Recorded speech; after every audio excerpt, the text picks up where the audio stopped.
আছে। কয়দিন মানে কি বলতাছো এগুলা ইয়ামিন? আমার বিয়ার এখনো অনেক দেরি আছে। কথা হইলে কথা তা না। মানে ঈদে তো গরু কোরবানি দেয়, তোমারে না নানু সবসময় গরু বইলা ডাকে, তাহলে তো এই কোরবানিতে তোমাকে কোরবানি দেওয়া হবে।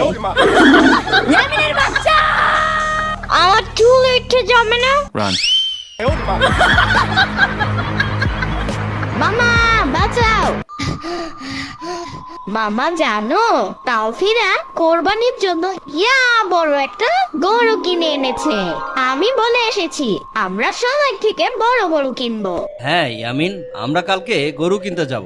মামা আমরা একটা নীল কালারের গরু কিনবো। আরে বুদ্ধু, নীল গরু? নীল গরু হয় নাকি? হোয়াট দ্য ফাও কথা। তাহলে কি বড় হয়? হ্যাঁ, যেমন কালো, সাদা, বাদামি এই কালারের গরুগুলো বড় হয়। সাম্বা চুপ থাকো, তো কথা বলতেছো কেন? তুমি বেশি জানো, নীল রঙেরও গরু হয়। হ্যাঁ, আসছে, সব জানতা শামশের।